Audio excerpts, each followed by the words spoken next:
Hello and welcome back to the Stronger Than Steel podcast. My name is John Kier, and with me as always is Austin Davidson. Heyo! Today we're going to be previewing the Steelers' Week 17 matchup against the Cleveland Browns.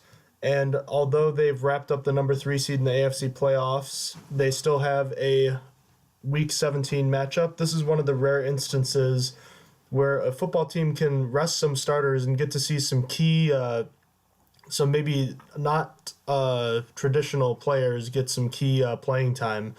In the press conference earlier this week, Mike Tomlin alluded to the suspicion that Ben Roethlisberger, Le'Veon Bell, Antonio Brown, and Marquise Pouncey were all going to be inactive.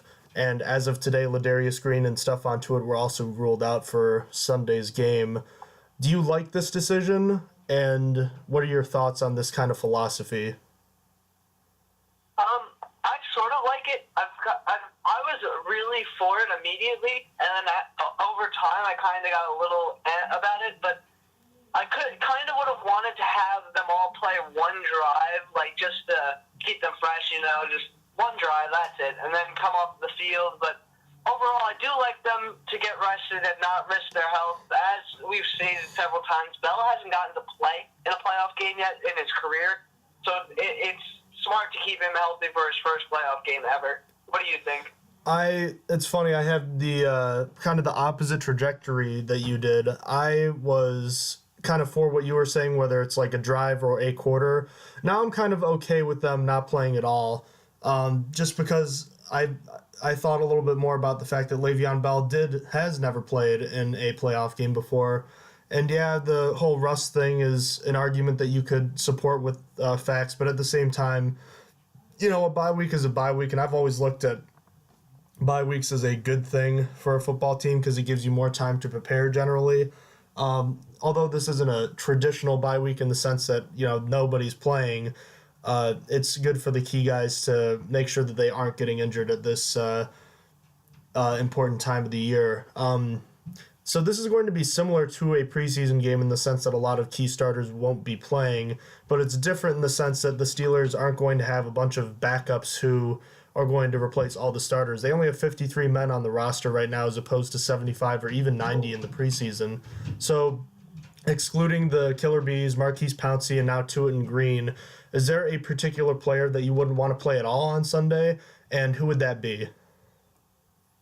I really hope to see Mike Mitchell not play at all. He tends to get himself hurt with his hard hits, and I'd rather him healthy going into the playoffs.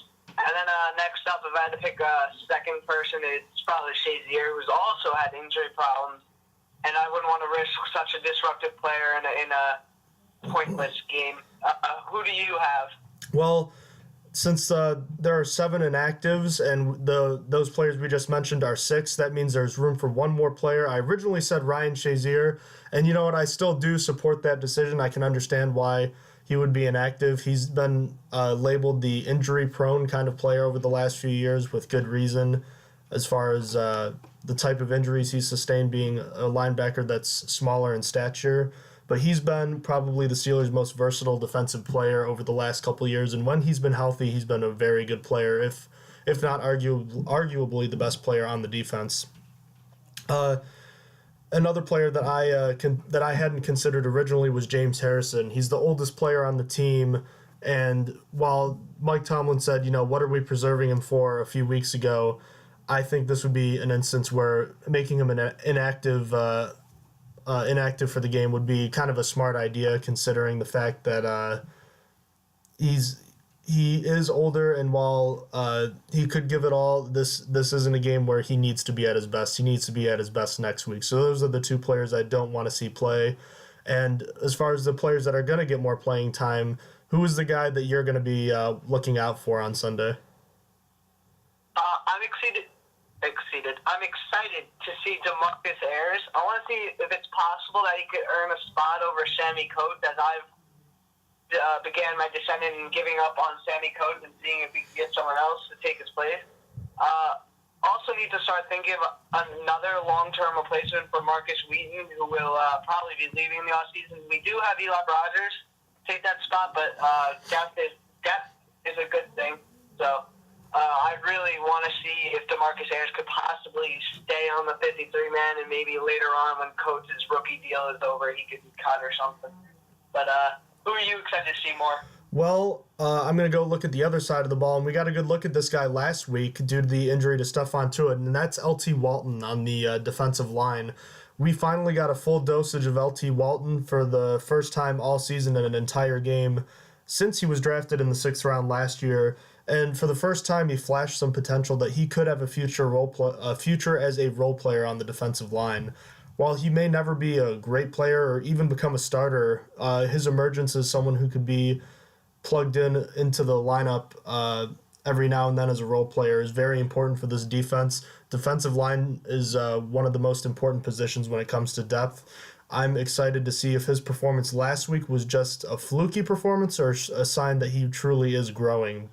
So, the storylines for this game. We're going to start with the Steelers, obviously, looking for their 11th win of the year, but we already know Landry Jones is going to be starting this game. This is probably his last chance to get a true starting chance in the NFL, don't you think? Yeah, he's auditioning for teams like the 49ers, the Browns, possibly, maybe even backup for the Rams or something. Yeah, it's definitely interesting. Jones has had definitely an up and down career with the Steelers. He's had a lot of negative criticism, then has had a few bright moments, but mostly surrounded by questions about his poor play in the preseason. But I'm definitely he's definitely probably the biggest player on offense as far as coming with something to play for on Sunday. Which starters on the offense and defense do you think are going to play for a half or a quarter before being pulled, like we mentioned before with the Stars? But with this being the case with other players, I'm expecting older players that have to play will be replaced at some point. Who do you think these guys are going to be? I have to see a lot of line being switched out. I expect to see a lot of B.J. Finney, Hubbard, and Mahalik coming in for the normal starters. On defense, I see Harrison and Dupree pulled as if we were doing the linebacker rotation again, and seeing a lot more of my favorite player, Jarvis Jones, and Arthur Moat. I also expect to see a lot of Vince Williams at inside linebacker, providing relief for Shazier if Shazier isn't being active. And also Mike Mitchell, who really has an injury problem, will probably come out early as well if he's not the 7th inactive. And as far as I'm looking for, I expect to see a lot of players getting phased out, particularly on the offensive line. Most of the wide receivers are already backups outside of Antonio Brown and Eli Rogers, who haven't gotten much playing time in the beginning part of the season, so we'll see a lot more. But I'm expecting to see Finney start at center and then have guys like Hubbard and Mahalik come in for either what I'm suspecting Ramon Foster and Marcus Gilbert on the left and right side, respectively, at halftime. On defense, you already mentioned those guys, Ryan Shazier and Mike Mitchell. I think they get the early hook if they're not inactive. The defensive line is going to be the same as last week. I'm expecting to see a lot of Anthony Chickalo and Jarvis Jones, mostly on the outside. Vince Williams in the middle, hopefully in replacing Ryan Shazier, maybe even Lawrence Timmons at some point. And on the back end, I'm thinking we're going to see obviously a lot of Artie Burns and Sean Davis, but I'm hoping Jordan Dangerfield will be the guy to replace Mike Mitchell because we already kind of know what Robert Golden is. Haven't really seen Jordan Dangerfield play much at safety. Looking at the other side of the field, the Cleveland Browns started 0-14, picked up their first win of the season last year against the woeful San Diego Chargers. The Browns are in a position to win their second game in a row, but at the same time, maybe do the most Browns thing ever. By winning this game this week, they have the potential to lose the number one pick despite not winning a game in the first 15 weeks of the season. That's pretty sad, isn't it, just for a Browns fan, that could be a reality? Browns fans exist. They're real. My grandfather lives in Cleveland. I've been there. They don't like to talk about it, but they are there. Oh, okay. But yes, I can confirm for you that they are real. Is there anything to like about the Cleveland Browns right now, Austin? Well, I wrote in question marks that they can only go up because, I mean, they could still, it might be wishful thinking as they are the Browns, they can go winless next year. But what there is to like about them is that they are more than likely going to have 2 top 10 picks in this draft, and the NFL is increasing the salary cap after this season for all NFL teams, which can allow them to make more moves in the offseason. However, this is not necessarily a great thing, seeing the players the Browns have gone after in the past, and their decisions are kind of questionable.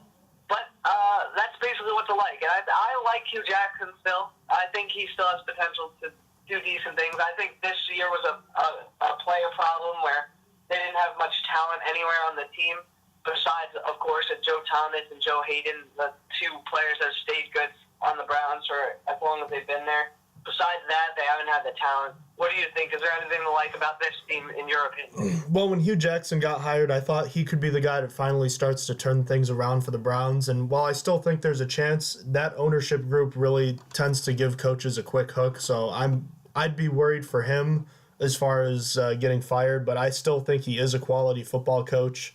As far as the rest of the Browns players, yeah, there really isn't that much to like. They've got a couple of decent players. They have a couple nice running backs in Duke Johnson and Isaiah Crowell, but, all their problems can be traced back to the same position that it's been since they've re-entered the league in 1999. It's the quarterback. They had, 5 or 6 quarterbacks play this year? Even Terrell Pryor threw some passes for them, and he's their number one receiver.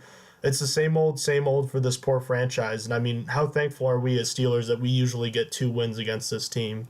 But in all seriousness, the Browns, they've got some work cut out for them in the offseason, as they always seem to. Moving back into some other business for the Steelers, they announced their team MVP and Rookie of the Year this week.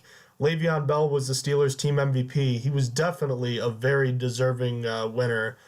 Did you think there was anyone else that could have had any sort of claim to this award this year? Yeah, I think it could have easily been to Roethlisberger or Brown. Well, I wouldn't say Roethlisberger's having his greatest year. He's gotten it done for the most part and been the leader in most of the games. He's just had really bad games that take away from his shot, where Bell really hasn't had an awful game all season besides at the Ravens. And even then, it wasn't very awful. He still contributed in the air where he couldn't on the ground. So, also, Brown could be considered as he gets double covered and is still having a fantastic year for a wide receiver. Down year for him, but regardless, an excellent season nonetheless. Just, again, not as good as Bell has had. If Bell played all 16 games, he'd probably be at the top. He would probably be the top candidate for the NFL's MVP award, not just the Steelers MVP award. So I think it's fair to go to Bell, but obviously Roethlisberger and Brown were right behind him. What do you think? Well, as far as what I'm going to say, I only say what I'm going to say because the MVP award to me is literally the most valuable player on the team, not just the best player.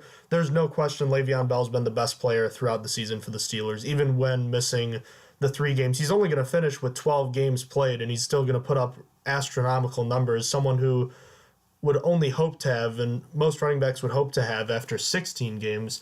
He's definitely been spectacular, but the only reason I think that Antonio Brown had a significant claim to this award is because I think about the receiving group outside of Antonio Brown this year. Going into the year, it looked decent. You had Sammy Coates, who looked like he contributed a little bit in the end of the year in that playoff game. You had Marcus Wheaton, who was coming off a couple of nice seasons. And you had a free agent pickup in Ladarius Green that looked like he was going to be pretty good. And, of course, you had Le'Veon Bell out of the backfield. But the suspension for Bell, Martavis Bryant's suspension, Marcus Wheaton's inconsistent and injury-filled season, along with Sammy Coates' complete disappearance from the offense after Week 5. This offense was basically Antonio Brown in the passing game and Le'Veon Bell, number 2, being the running back and receiver as well. With Ladarius Green missing a significant portion of the season, Jesse James having a below-average receiving season, to say the least. You also have guys like Kobe Hamilton and Eli Rogers who have stepped up this year, but if you're looking for significant contributions from them at the beginning of the season without Antonio Brown, I think the Steelers' passing game is in serious trouble. I don't think they win those early games that they would have won at this point when they are now more like seasoned veterans playing a lot better. I just think that Brown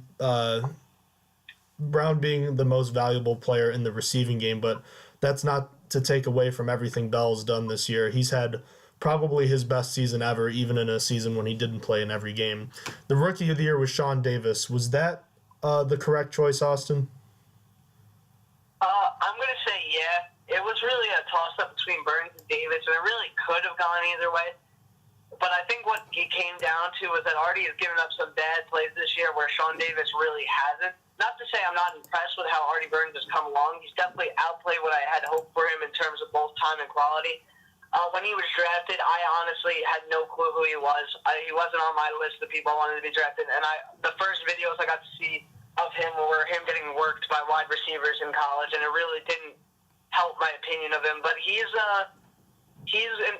impressed me. I didn't think he was going to start as quickly as he did, and I didn't think he was going to play as well as he did. So he was up there. But Davis just has played a bit better consistently, so I stand behind the choice of Sean Davis. What do you think?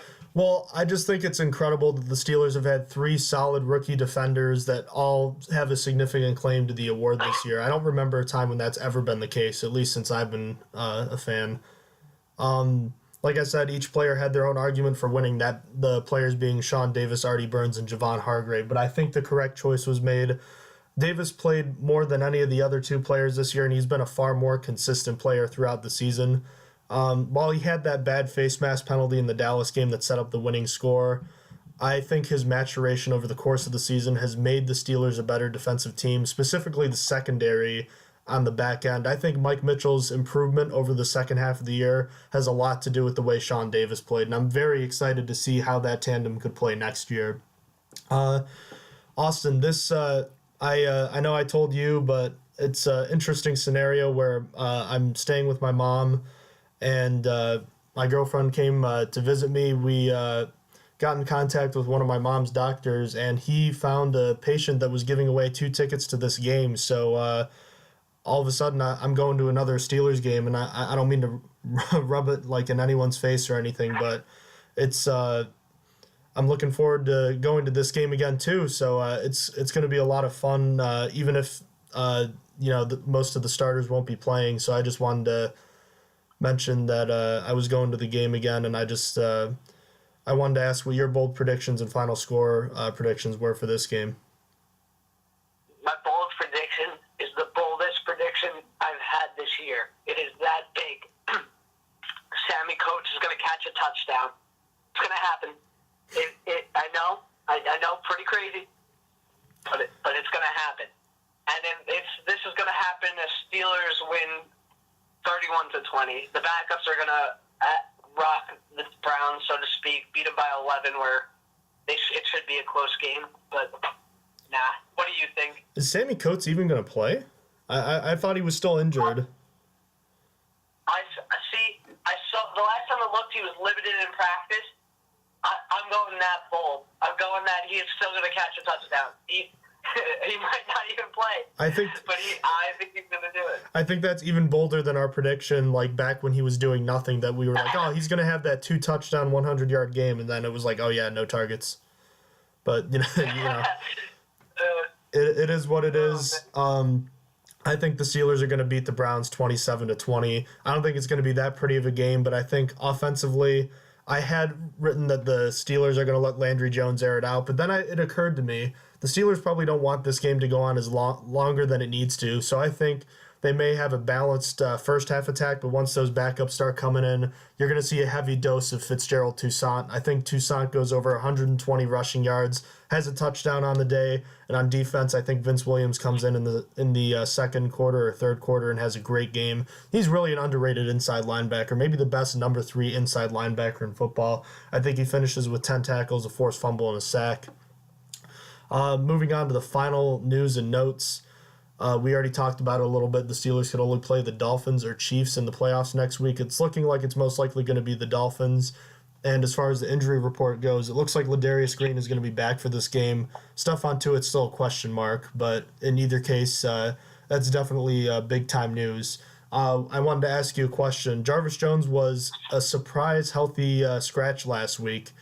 Do you think this is his last game as a Steeler or as an NFL player? Because I think we both know that this is his last game as a Steeler, at least as far as an active participant in the game. Oh, yeah. If the Steelers re-sign him, I'm going to be really pissed. I don't see it happening, but if the Steelers are just That would be a Browns move. That would be a Browns move to re-sign someone like Jarvis Jones. But regardless, I don't think it's the end of his NFL career. I think he becomes a backup somewhere else. I can't even take a guess at where, but I feel like some team is going to fall for it because he's still relatively young. So I don't necessarily think he's going to go somewhere and be good. I just think he's going to be a backup somewhere. But what do you think? Is his career over? If you asked me 2 weeks ago when he was still like active, I would have said sure. You know what? Yeah, I mean he's active, but I mean his complete benching and like removal from the active roster, or at least the active game day roster, that really just sells it for me. I really don't think that in a position group where the Steelers are relying on Bud Dupree, but outside of Bud Dupree, they're relying on a 38-year-old James Harrison to be their premier pass rusher on one side. And he couldn't be better than that. And he couldn't be better than Arthur Moats or Anthony Chickillo. I don't see him catching on with anywhere. I think he'll get a training camp invite somewhere next year, but he really just hasn't shown anything. He's had, 3 sacks in his now 5-year NFL career. Or 4-year NFL career. I don't see it. And I hate to say that because, for a lot of these guys, football is their livelihood and it's something they've been doing for most of their lives, but I don't know if he's going to have another significant chance, Yeah, it's hard. It's rough. I think he's just going to be a backup wherever he goes. I mean, I know we rip on a lot of these guys a lot sometimes, but at the end of the day, they're still people. It's not like they're not trying. They're definitely playing their hearts out there. And sometimes it's life, Sometimes it just doesn't work out. But I think... I do think it's just about the end of the road for him, unless he has a great game, but, we'll see. So is there anything else you wanted to add today, Austin, before we wrap things up? 2 things. I'll start with the football-related news, and then I'll go to the non-football-related news. Firstly, we want to see, I'm guessing most of us want to see that Oakland wins this game. It's very important that Oakland wins, because if Oakland doesn't win and Kansas City does end up winning their game, Oakland's against Denver, by the way. Yes. Kansas City moves to the number 2 seed, and Oakland falls to the number 5 seed, and it would be a mess. It would really be a mess because then, based on the seeding, if we were to win in the playoffs, we would move on to Kansas City at that point, and now we would move on to Oakland. So we really want to see Oakland win this game. Luckily, the Broncos are helping out by starting a bunch of their rookies and backups and such, but Matt McGloin is a starting quarterback, so it's going to be a game to watch for us Steelers, and it's an obvious choice who you would rather see. If the Steelers were to move on, we would not want to see Kansas City in Kansas City when we could verse Oakland in Oakland. May I interject something? Yeah. You only want to see Oakland win if New England wins. I'll just say that. Because if New England loses and Oakland wins, then the Raiders will be the number 1 seed. Oh, I didn't know that was a thing. I didn't know they could do that. Yep. Oh, I thought that was out of the question. I thought if they had the same record, No. It was still the Patriots. No, I don't think it's going to be something you have to worry about. The Patriots are playing a division foe, and they still have something to play for. So I think the Patriots are still going to beat the Dolphins. But that's still something you have to be aware of. You're rooting for, well, depending on what you want, you're rooting for the Patriots and the Raiders, or you're rooting for the Dolphins and the Broncos, I guess, right? Well, yeah. So it's still a little convoluted given the whole scenario. But anyways, what was the other thing you were going to mention, Austin? In non-football related news, congratulations to Antonio Brown. On Snapchat today, he announced that he's probably having another child. So shout out to him. I think it's his 4th. I believe he has 2 boys already and a girl. Oh, that's nice. So, I didn't hear about that. Shout out to him. Nice. And you saw the... right before we started. What was that? It was on Snapchat right before we started. I was just kind of going through the stories, and he took a picture with his girlfriend and was like, she thinks she's pregnant. So, I mean, he might not even be having a child. He said he thinks. So, but still. Well then. But anyways, also he won the bet from the beginning of the year with Brandon Marshall. Looks like he'll be getting that Porsche, and he said he'd be donating it to Brandon Marshall's charity. So that's definitely another big time move. That's Antonio Brown's a quality guy, to say the least, even with his sometimes aggravating on the field antics at after touchdowns. Yeah. All right. So unless if there's anything else you wanted to say, Austin, I think we're just about set, right? Yep, I think we're done. All right. Well, obviously, this is our last preview show of the regular season. We're going to have a post game and recap show for the Browns game on sometime next week. And obviously, we'll be previewing and recapping the Steelers playoff game. And we'll keep going as long as the Steelers do.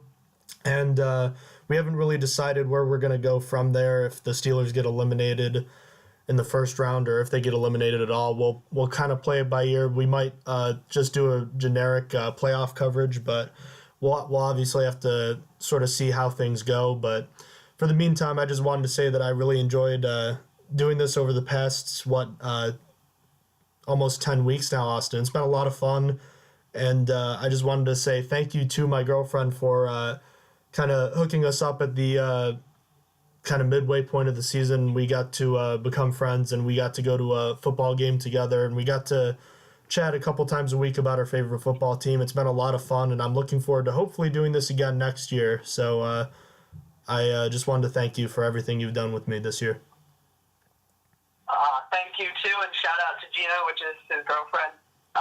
Yep, it's been really good because right before we met, I think it was actually right after, but I put out this tweet saying I wanted to talk about football more. I wanted to do a little bit more analytics, which I didn't have a friend that was really like football where they wanted to go deep down and maybe look at each game and stuff like that. But John stepped up and volunteered.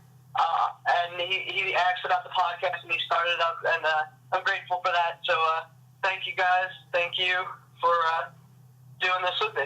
All right, and I'm certainly glad to have been a part of it, and thank you again, Gina, for everything you did in setting all this up. So one last time for the show today, if you want to follow us on Twitter, like us on Facebook, our handles are STS Podcast 1. If you want to check out our show, we're on SoundCloud and YouTube. We usually post on SoundCloud first and YouTube later. We have our full collection of episodes on YouTube. We're just Stronger Than Steel podcast on both of those. Austin, I'll talk to you after. I'm sure I'll talk to you during the Steelers game. But until our next show, you take care and have a great night, buddy. All right. Farewell. All right. Take care, everybody.